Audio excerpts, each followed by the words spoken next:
Hello बच्चों, कैसे हैं आप। आशा करती हूँ आप सभी बहुत अच्छे होंगे। तो बच्चों, आज आपकी हिंदी व्याकरण की क्लास 7 का चैप्टर नंबर 5 शुरू करते हैं। आपके चैप्टर का नाम है बच्चों सर्वनाम। ठीक है, आज हम सर्वनाम शुरू करेंगे जिन्हें हम इंग्लिश में क्या कहते हैं बच्चों, प्रोनाउन कहते हैं। ठीक है, तो चलिए सर्वनाम कौन से होते हैं और वो कैसे हम प्रयोग कर सकते हैं। तो देखिए यहाँ पर है शेखर वर्मा के परिवार में उनके माता पिता और एक बेटी है। उनकी पत्नी बाहर रहती है, उनकी बेटी बहुत चंचल है। उनके माता पिता प्रतिदिन व्यायाम करते हैं, उन्हें टीवी देखना बहुत पसंद है।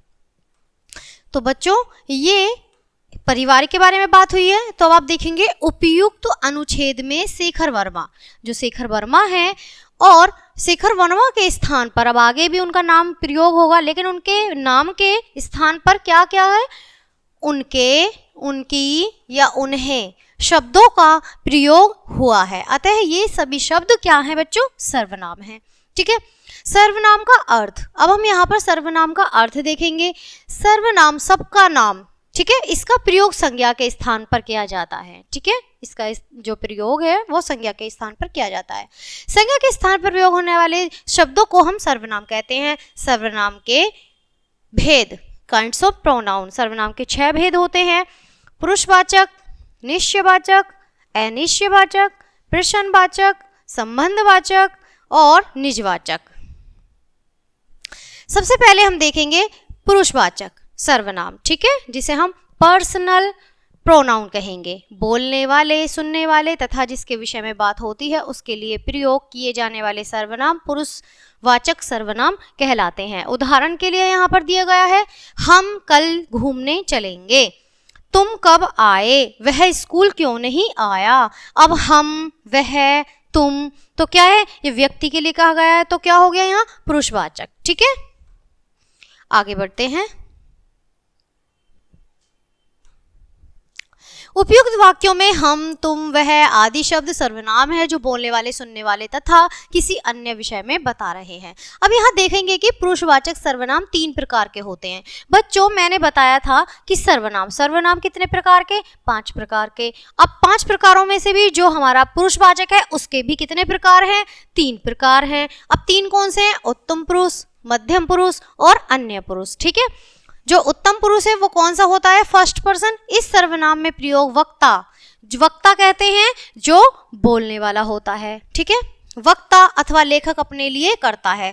जैसे मैं कल दिल्ली जाऊंगा, तो ये अपने लिए वक्ता, बोलने वाला। ठीक है, और मैंने उसे धोखा नहीं दिया, तो मैंने, यानी वो भी अपने लिए हो रहा है। ठीक है, अब है मध्य पुरुष यानी सेकंड पर्सन के बारे में। तो इस सर्वनाम का प्रयोग सुनने वाले के लिए किया जाता है, जिसे हम श्रोता कहते हैं। सुनने वाले के लिए, जो हमारी बातें सुन रहा होता है।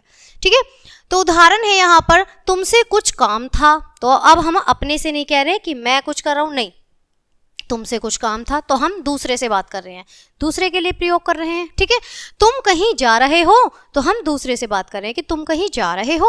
अब यहाँ देखेंगे बच्चों अन्य पुरुष यानी कि थर्ड पर्सन। ठीक है, इस सर्वनाम का प्रयोग वक्ता या श्रोता या अन्य व्यक्ति के लिए किया जाता है, नहीं तो वक्ता के लिए, नहीं श्रोता के लिए, ये किसी तीसरे व्यक्ति के लिए किया जाता है। जैसे कि मेरे सामने एक इंसान खड़ा है यानी व्यक्ति खड़ा हुआ है, तो मैं और वो नहीं, किसी थर्ड व्यक्ति के बारे में बात हो रही है। ठीक है, तीसरे के बारे में। इनसे कहिए अपने घर जाएं, तुम इनसे कहिए ये अपने घर जाएं, तो तीसरे व्यक्ति की बात हो रही है। ठीक है, दूसरा उदाहरण है इसका, उससे कुछ मत कहो। ठीक है बच्चों, आगे देखते हैं निश्चयवाचक सर्वनाम। ठीक है, जिसे हम डिफिनिट पर्सनल प्रोनाउन कहेंगे। जो सर्वनाम शब्द किसी निश्चित व्यक्ति, वस्तु अथवा घटना की ओर संकेत करते हैं, ठीक है, उसे निश्चयवाचक सर्वनाम कहते हैं। जो निश्चय कि निश्चय यही चीज है, ऐसे करके बोलते हैं। अब आप देखेंगे पहला जो उदाहरण है, यह मेरी बहन है, तो बिल्कुल निश्चित रूप से कहा जा रहा है कि यह मेरी बहन है। अब बहन है तो एकदम निश्चित, उसमें संकेत दिया जा रहा है। ठीक है, दूसरा क्या है बच्चों, वह किसका घर है, वह किसका घर है, तो संकेत के माध्यम से ये हो रहा है। उपयुक्त वाक्यों में यह वह निश्चयवाचक सर्वनाम है क्योंकि ये वहन तथा घर की ओर संकेत कर रहे हैं। अब बच्चों बात करेंगे अनिश्चयवाचक की। ठीक है, इंडेफिनिट प्रोनाउन की।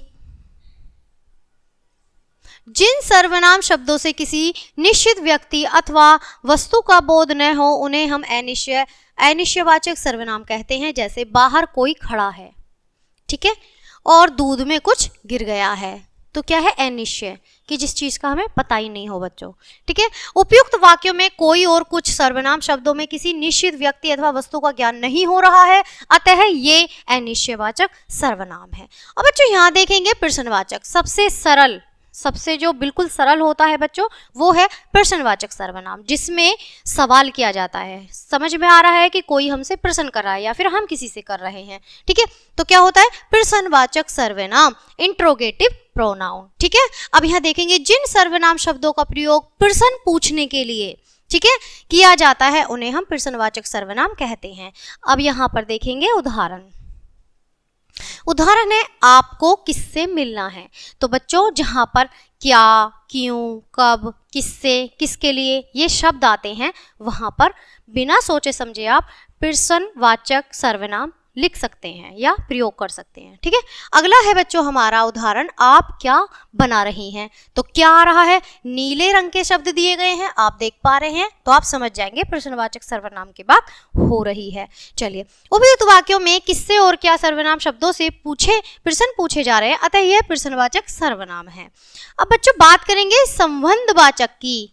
ये भी बहुत सरल है। संबंधवाचक रिलेटिव प्रोनाउन, जो हमारे संबंध होते हैं, ठीक है, उनके लिए है। रिलेटिव प्रोनाउन जो सर्वनाम वाक्यों में आई दूसरे संज्ञा या सर्वनाम शब्दों में संबंध बताने के लिए प्रयोग किए जाते हैं, उन्हें संबंधवाचक सर्वनाम कहते हैं। जैसे जो सोता है वह खोता है, जो जीता वही सिकंदर। ठीक है, यहाँ पर आपस में संबंध बताए जा रहे हैं। ठीक है, उपयुक्त वाक्य में जो वह और जो वही सर्वनाम शब्द आपसी संबंध का बोध करा रहे हैं, अतः ये संबंधवाचक सर्वनाम है।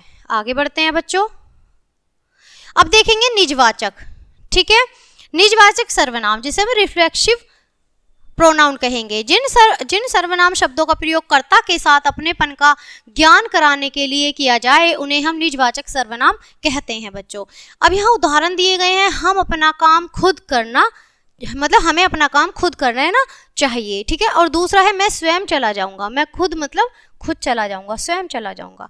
अब देखें उपयुक्त वाक्यों में खुद और स्वयं शब्द निजवाचक सर्वनाम है। आगे बढ़ते हैं सर्वनामों के रूपरेखा। अब यहाँ पर सर्वनाम की रूपरेखा देखेंगे। रूपरेखा देखने से पहले एक बार हम मुख्य बिंदु देख लेते हैं। वचन और कारक के अनुसार सर्वनाम अपना रूप नहीं बदलते हैं बच्चों। ठीक है, ये इंपॉर्टेंट लाइन है कि वचन और कारक के अनुसार सर्वनाम अपना रूप कभी नहीं बदलते हैं। संज्ञा शब्दों की भांति ही सर्वनाम शब्दों की भी रूपरेखा रचना होती है। सर्वनाम शब्दों के प्रयोग के समय जब इनमें कारक चिन्हों का प्रयोग करते हैं तो इनके रूप में परिवर्तन आ जाता है। अब आप देखेंगे यहाँ एक तालिका दी गई है। सबसे पहले जो तालिका है वो है बच्चों हमारी उत्तम पुरुषवाचक सर्वनाम की, जो मैं अपने के लिए शुरू हो रहा है। यहाँ ये कारक है बच्चों, इसमें इधर एक वचन है और इधर बहुवचन है। आइए इन्हें अच्छे से पढ़ते हैं और समझते हैं बच्चों। ठीक है, सबसे पहले हम देखेंगे कर्ता। कर्ता में है हमारा मैं और मैंने, ये है हमारा एक वचन में, और बहुवचन में आएगा बच्चों हम, हमने। ठीक है, कर्ता में एक यानी मैंने, और हम बहुत सारे, हम यानी एक से ज्यादा। ठीक है, कर्म, कर्म में क्या है बच्चों मुझे या मुझको, और बहुवचन में क्या आ गया हमें या हमको। करण, करण में बच्चों जो आएगा हमारा जो कारक है वो है करण, और एक वचन में आएगा मुझसे मेरे द्वारा, और बहुवचन है हमसे हमारे द्वारा। संप्रदान क्या है बच्चों, उसमें है मुझको मेरे लिए और हमको हमारे लिए, बहुवचन आ रहा है। ठीक है, आपदान क्या है इसमें हमारा मुझसे अलग होना, एक वचन आ रहा है मुझसे अलग होना, और बहुवचन आ रहा है हमसे अलग होना। जहां हम आता है वहां बहुवचन, जहां मैं आता हूं ठीक है तो वहां एक वचन। संबंध क्या है बच्चों हमारा कारक का, उसमें है मेरा मेरी मेरे। ठीक है, एक वचन आ रहा है, और बहुवचन है हमारा हमारी हमारे। अब यहाँ बच्चों आ रहा है हमारा कारक अधिकरण, और अधिकरण में आ रहा है बच्चों हमारा एक वचन मुझ में मुझ पर, और बहुवचन हम में हम पर। आगे बढ़ते हैं, यहाँ दे रखा है बच्चों मध्य पुरुष, ऊपर था उत्तम पुरुष। ठीक है, अब मध्य पुरुष पढ़ेंगे, उसके बाद पढ़ेंगे अन्य पुरुष। देखेंगे कारक, सबसे पहले हम कारक देखेंगे, उसी के अनुसार फिर हम एक वचन, और उसके बाद फिर हम बहुवचन देखेंगे। ठीक है, कर्ता, सबसे पहले कर्ता है, कर्ते का तू, तूने, तुमने, एक वचन आ रहा है, अब तू आ रहा है। मैंने आपको बताया था जो उत्तम पुरुष होगा मेरे लिए होगा, ठीक है, मध्य पुरुष होगा किसी दूसरे के लिए होगा, दूसरे व्यक्ति के लिए यानी तुम्हारे लिए, ठीक है। और जो हमारा वो होगा अन्य पुरुष, वो होगा किसी तीसरे व्यक्ति के लिए। तो आप उसी तरीके से समझेंगे, ठीक है। तो आप देखेंगे सबसे पहले कर्ता। अब आप ये कंफ्यूज मत होना कि मतलब यहाँ पे तू, तूने, तुमने कैसे आ रहा है ना, मैंने आपको बता दिया दूसरे के लिए बात हो रही है। तो यहाँ पर जो आएगा एक वचन वो आएगा तू, तुमने, तुमने, ठीक है। बहुवचन आएगा तुम, तुमने, तुम सबने, ठीक है। अब यहाँ आएगा कर्म। कर्म क्या है बच्चों हमारा? तुझे, तुझको। एक वचन आ गया, बहुवचन में आएगा बच्चों हमारा तुम्हें, तुमको, तुम सबको, ठीक है। करण आएगा इसमें, करण में आएगा तुमसे, तेरे द्वारा, और तुमसे, तुम्हारे द्वारा, तुम सबसे, ठीक है। अब यहाँ देखेंगे संप्रदान। संप्रदान आएगा बच्चों हमारा तेरे लिए, तुझको, और यहाँ पर बहुवचन आएगा तुम्हारे लिए, तुम सबको और तुम सबके लिए, ठीक है। आपदान आएगा बच्चों यहाँ पर हमारा, उसमें आएगा एक वचन तुमसे, मतलब तुझसे अलग होना, और आएगा तुमसे अलग होना, ठीक है। संबंध क्या है बच्चों हमारा? संबंध में आएगा हमारा तेरा, तेरी, तेरे, और बहुवचन आएगा तुम्हारा, तुम्हारी, तुम्हारे। अधिकरण आएगा बच्चों तुझ में, तुझ पर, और तुम में, तुम पर, क्या आएगा? बहुवचन। अब आगे देखेंगे बच्चों हमारा अन्य पुरुष। अन्य पुरुष के लिए भी यहाँ पे देखेंगे कर्ता। उसी प्रकार से आ रही हैं सारी चीजें, ठीक है, एक वचन और बहुवचन में, ठीक है। अब आप देखेंगे सबसे पहले है कर्ता। कर्ता में वह, उसने, वे, उन्होंने, ठीक है। कर्म है उससे उसको, उन्हें, उनको, ठीक है। करण है इससे उसके द्वारा, उनसे उनके द्वारा। संप्रदान है उसको उसके लिए, उनको उनके लिए, ठीक है। आपदान है उससे उससे अलग होना, उनसे अलग होना। संबंध है उसका उसकी उसके, उनका उनकी उनके। अधिकरण है उसमें उस पर, और उनमें उन पर, ठीक है। अब देखेंगे बच्चों हमारा निश्चयवाचक सर्वनाम, जो यह है, जहाँ पे यह की बात होगी। ऊपर थी वह की बात, आपने देखा ऊपर थी वह की बात, नीचे यह की बात। कर्ता, कर्ते में यह, इसने, ये, इन्होंने। कर्म है ये, इसको, इसे, इसको, और बहुवचन है इन्हें, इनको, ठीक है। करण है इससे, इसके द्वारा, बहुवचन है इनसे, इनके द्वारा। संप्रदान है इसको, इसके लिए, इनको, इनके लिए, इससे अलग होना, इनसे अलग होना, इसका, इसकी, इसके, इनकी, इनके, ठीक है। संबंध आ गया। अधिकरण आ गया उनमें, इस पर, इनमें, इन पर। चलिए आगे देखते हैं। अनिश्चयवाचक आ गया है बच्चों। अनिश्चयवाचक में आ गया है कर्ता उसी तरीके से, ठीक है। और यहाँ पर भी उसी तरीके से दिया गया है। आप देखेंगे कर्ता, कोई, किसी ने, कोई के लिए आ रहा है। अब यहाँ बात होगी कोई के लिए, ठीक है। कर्ता, कर्ता है बच्चों हमारा क्या? कोई, किसी ने, और बहुवचन में आएगा कोई, किन्हीं ने, ठीक है। आएगा बच्चों कर्म हमारा किसी को, एक वचन में आ रहा है, और किन्हीं को बहुवचन में आ रहा है। करण आएगा एक वचन में किसी से, किसी के द्वारा, बहुवचन किसी, किन्हीं से, किन्हीं के द्वारा, ठीक है। अब संप्रदान आएगा किसी को, किसी के लिए, किन्हीं को, किन्हीं के लिए, ठीक है। आपदान आएगा किसी से अलग होना, किन्हीं से अलग होना। संबंध आएगा किसी का, किसी की, किसी के, किन्हीं का, किन्हीं की, किन्हीं के लिए, बहुवचन आएगा। अब अधिकरण आएगा हमारा किसी में, किसी पर, और किन्हीं में, किन्हीं पर।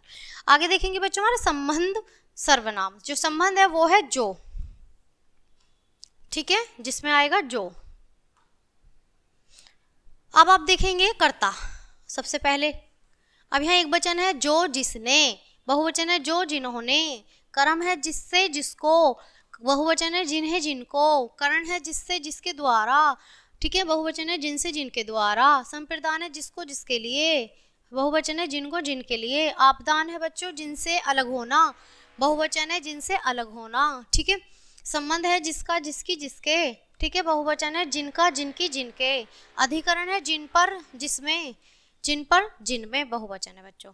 अब है प्रश्नवाचक, जिनमें कौन आएगा, ठीक है। कौन आएगा बहुवचन में? तो कर्ता है, कर्ता में हम देखेंगे कौन, किससे ने, फिर बहुवचन में कौन, किन्होंने, ठीक है। कर्म है हमारा किससे, किसको, किसके, ठीक है, बहुवचन है किन्हें, किनको, किनके। करण हमारा किससे, किसके द्वारा, बहुवचन है किनसे, किनके द्वारा। संप्रदान है किसके लिए, किसको, ठीक है, बहुवचन है किनके लिए, किनको। आपदान है किससे अलग होना, बहुवचन है किनसे अलग होना, ठीक है। संबंध है किसका, किसकी, किसके, ठीक है, बहुवचन है किनका, किनकी, किनके। अधिकरण है किस पर, किसमें, ठीक है, किन पर, किन में। ये हमारा बहुवचन है। स्मरणीय बिंदु देखेंगे बच्चों अब हम। संज्ञा के स्थान पर प्रयोग होने वाले शब्दों को सर्वनाम कहते हैं। सर्वनाम के 6 भेद होते हैं बच्चों, पुरुषवाचक, निश्चयवाचक, अनिश्चयवाचक, प्रश्नवाचक, संबंधवाचक, निजवाचक। ठीक है, पुरुषवाचक सर्वनाम 3 प्रकार के होते हैं, उत्तम पुरुष, मध्य पुरुष और अन्य पुरुष। आप सर्वनाम का प्रयोग निजवाचक तथा पुरुषवाचक दोनों में किया जाता है बच्चों। ठीक है, आजकल तू शब्द का प्रयोग प्रचलन में नहीं है क्योंकि वह शब्द शिष्टा का प्रतीक नहीं है, इसलिए इसके स्थान पर तुम अथवा तुमने, तुम्हारा आदि सर्वनामों का प्रयोग किया जाता है बच्चों। तो बच्चों ये थे आपके सर्वनाम। मैं आशा करती हूँ आपको बहुत अच्छे समझ में आए होंगे। तो बच्चों मिलते हैं आपसे इसी तरह एक अच्छे से पाठ के साथ, तब तक के लिए बाय, थैंक्स फॉर वॉचिंग।